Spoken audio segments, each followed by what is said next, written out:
Et si la survie de tout un pays dépendait de quelques milliers d'hommes et de femmes loin des projecteurs mondiaux?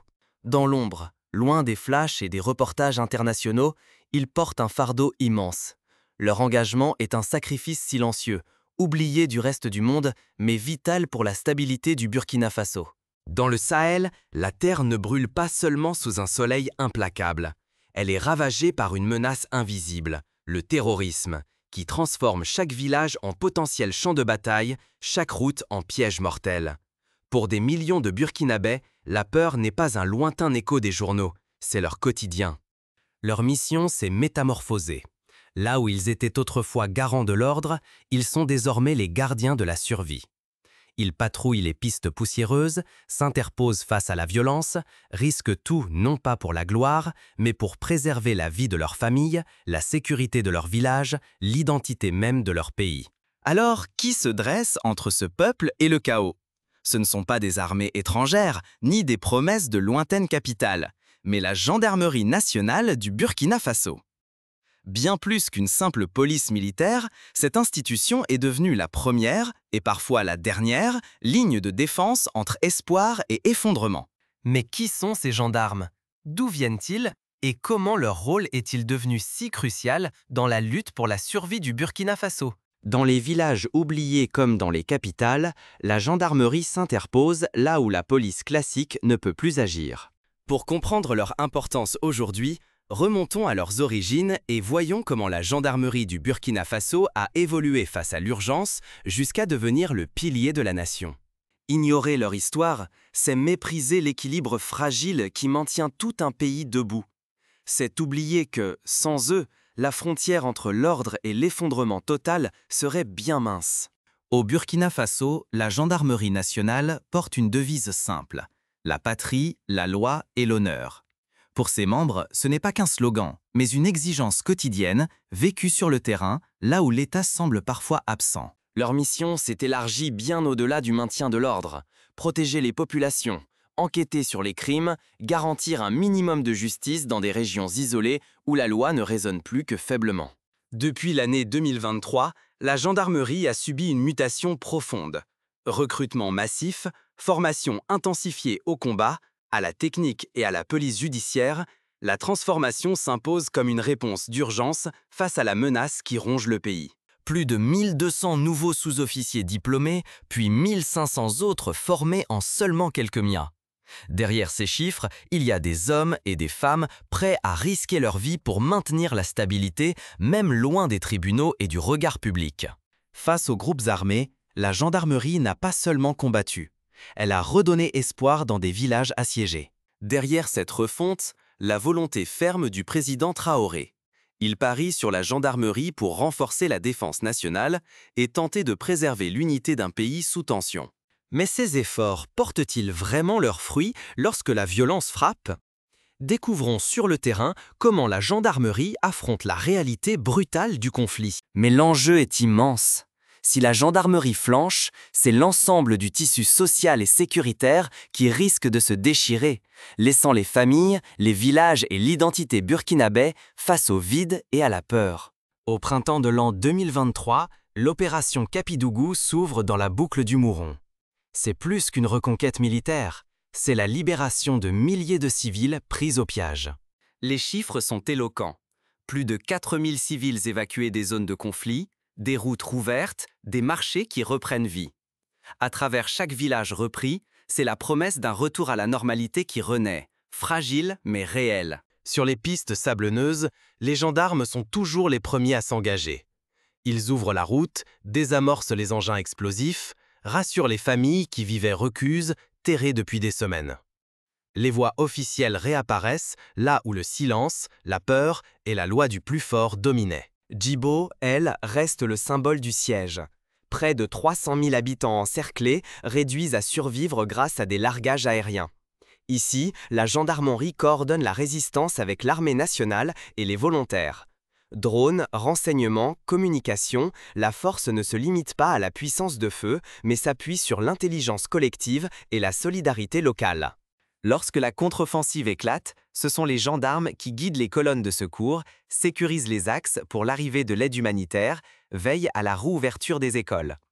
La stabilisation ne s'arrête pas aux armes, elle se poursuit dans la protection quotidienne, la reprise de la vie sociale, la restauration de la confiance. Cette victoire, dans le boucle du Mouhoun comme à Djibo, est autant morale que stratégique. Elle redonne confiance, unit la population derrière ses institutions et rappelle que l'espoir reste possible même au cœur de la tourmente. Mais la perte de ces batailles aurait signifié l'abandon irréversible de pans entiers du pays, la fuite de milliers de familles, l'effondrement du moral national. La survie de la nation s'est jouée là, sur ces routes, dans la poussière et l'incertitude. Derrière chaque uniforme, une volonté politique, celle d'un président qui fait de la gendarmerie le cœur de la résilience nationale. Mais ces succès sont-ils dus au hasard ou à une transformation profonde de la gendarmerie?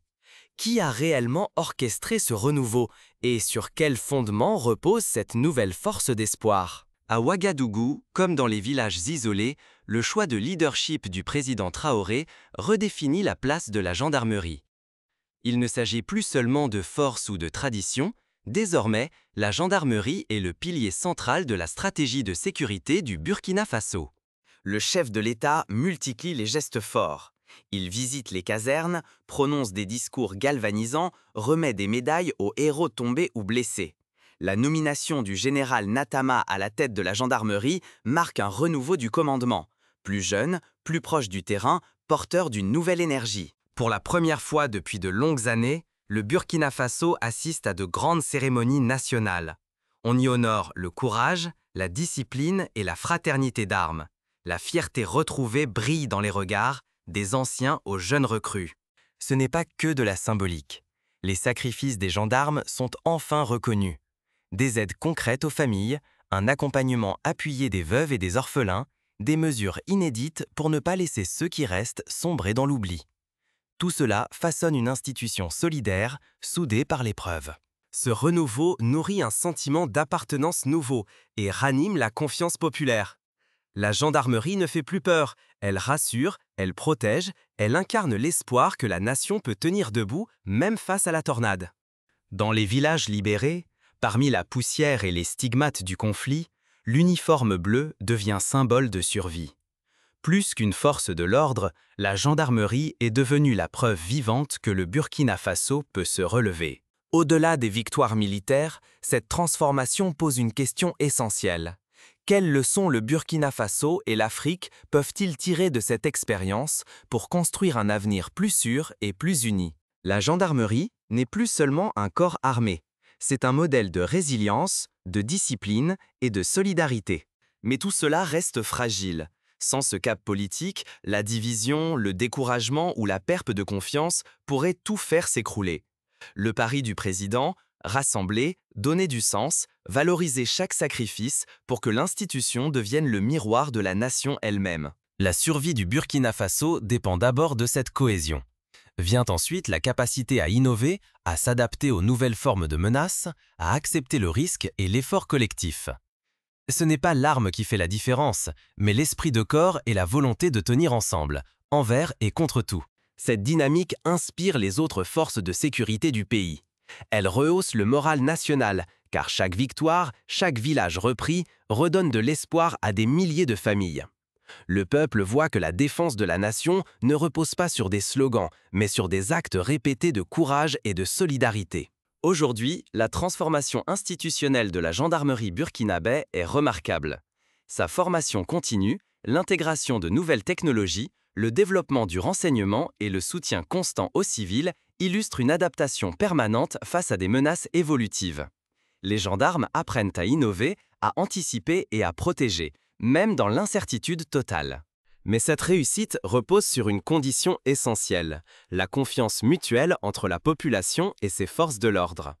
Sans ce lien, la peur et la méfiance reprennent le dessus, ouvrant la porte au chaos.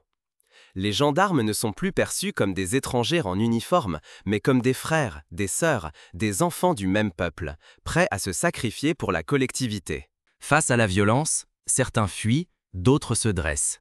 Qui choisirons-nous d'être? Pourtant, il suffit d'un relâchement pour tout perdre.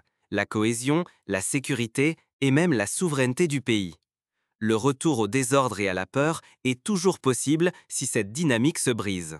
Mais alors, face à cette réalité, comment chaque citoyen, et nous tous, collectivement, pouvons-nous agir pour soutenir et renforcer ce pilier de stabilité? Regardons ensemble les leviers d'action possibles. Ce modèle, forgé dans l'urgence et la douleur, peut inspirer d'autres nations africaines confrontées aux mêmes défis sécuritaires. Il montre qu'avec la discipline, la formation et la proximité avec le peuple, même les crises les plus violentes peuvent être surmontées. Dans le fournaise du Sahel, lorsque la peur s'insinue dans chaque foyer, il y a des femmes et des hommes qui refusent de détourner le regard. La gendarmerie nationale du Burkina Faso n'est plus seulement une institution parmi d'autres, elle est devenue une ligne de vie, un rempart silencieux entre l'espoir et l'effondrement. Chaque jour, sous une chaleur écrasante, ces gendarmes risquent tout pour protéger des villages, sauver des enfants, préserver la dignité d'un peuple. Ils ne cherchent ni gloire ni reconnaissance internationale. Leur mission est simple et colossale: défendre la nation même quand les projecteurs du monde se détournent. Soutenir la gendarmerie, ce n'est pas seulement applaudir leur bravoure, c'est porter leur histoire, faire entendre leur voix, rappeler que chaque acte de courage est une pierre dans la reconstruction du pays. S'engager, c'est relayer leurs récits, demander plus de moyens, exiger le respect et la protection de ces sentinelles de l'ombre. Nous, spectateurs parfois lointains, avons un choix à faire. Fermer les yeux sur leur combat, c'est accepter que le chaos gagne du terrain. C'est abandonner l'idée même d'un futur sans peur. Mais reconnaître leur engagement, c'est déjà refuser la fatalité. C'est choisir d'être du côté de ceux qui relèvent la tête et défient la violence, même au prix du sacrifice. Ensemble, nous pouvons être le relais de cette renaissance. Car détourner le regard, c'est laisser s'éteindre l'espoir. Prendre position, c'est choisir de faire partie de la solution et porter le Burkina Faso vers des jours meilleurs. Chaque décision compte. Chaque soutien fait la différence. Alors, la prochaine fois que l'actualité parlera du Sahel, souvenons-nous, derrière chaque uniforme, il y a un visage, une famille, une promesse de résilience. Aujourd'hui, la défense de la nation repose sur des épaules solides mais vulnérables. Ne les laissons pas seuls. Faisons le choix de nous engager à leur côté pour qu'ensemble, la lumière triomphe de la peur.